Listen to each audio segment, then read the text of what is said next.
Chuck Morel. Why did you join the armed forces?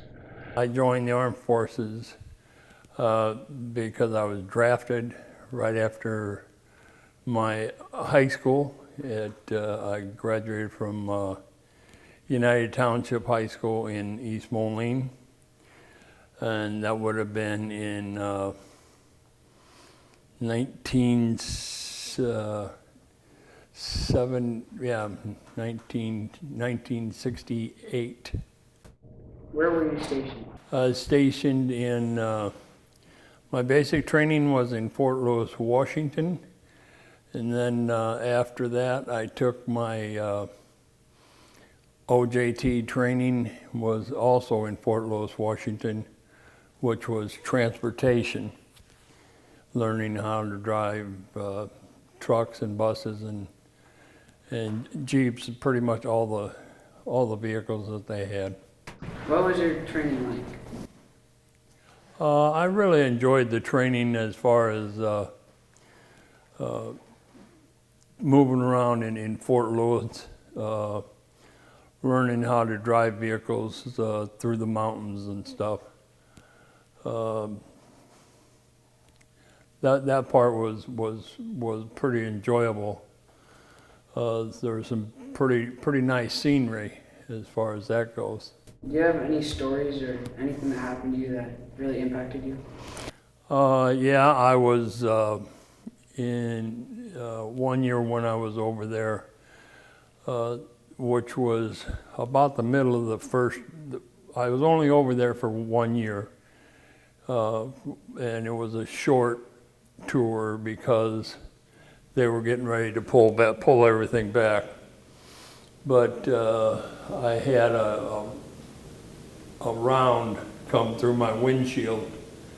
It would have came through this way and back. Luckily, it went out the back window of my truck and missed everything I was carrying, because at the time I was carrying napalm, which is very highly explosive. If it had hit that, the truck and everything would have been gone, and pretty much the rest of the convoy.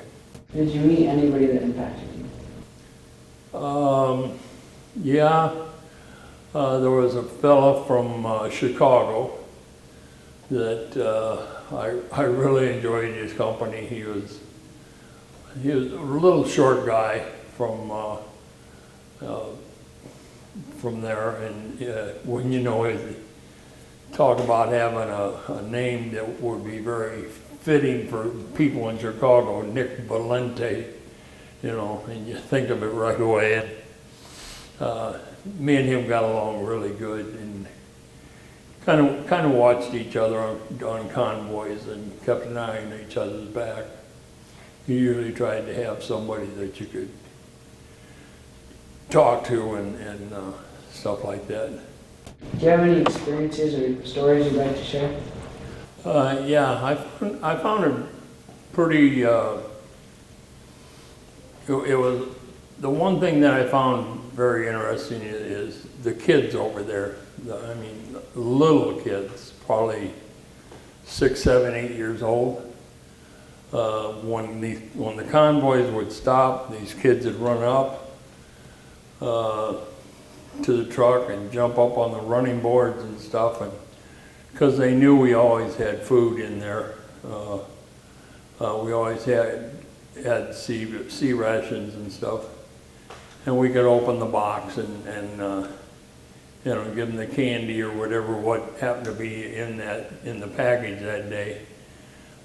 Give that to them. Give them some of the brownies or the fruit or stuff.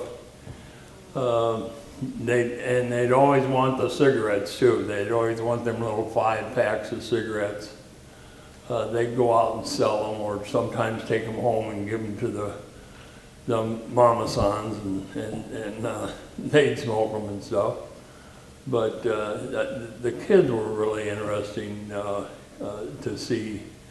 I mean, they didn't have a lot. I mean, they didn't, they all were wearing sandals over there, flip-flops, and the bottoms of the flip-flops were made from from old tires that were cut off, and then the holes were put in it for the straps. I found that really kind of interesting how they made their own stuff to, for their needs. I found it also kind of hard to believe that the Vietnamese were actually in the ammo dumps, where we call it an ammo dump, but it was actually areas that we would put different types of ammos, and that's where we would store it to be burned up with sand and stuff around it.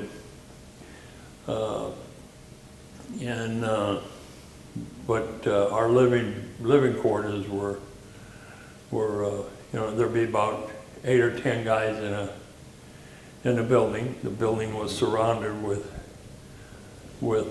corrugated metal on the outside, and then that was filled up with sandbags, and that was for our protection, so that if a mortar went off next to the building or anything, it wouldn't penetrate the building. Our water that we had, and this is how we got, most of the time, how we really got Agent Orange. A lot of guys were in contact with it due to the fact that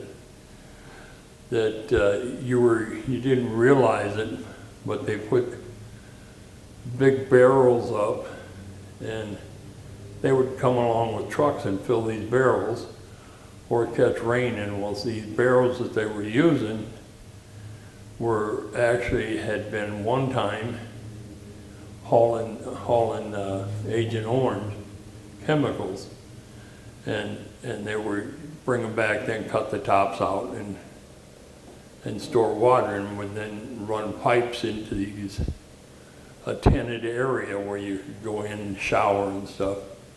So actually it never leaves. It's always right there, Agent Orange. So it never really leaves the ground or whatever it's stored in. So the penetration from Agent Orange was always, anytime you take a shower, you're actually getting it, but nobody ever really knew it. So I found that interesting, that you're never really told that that you'd be showering in that stuff. So that's pretty much the stuff that I remember most. The kids would always enjoy when we come down to the barge site, throw a grenade in the river, and then pretty soon the fish would float to the top, and pretty easy for them to catch their food that way. So that's about it.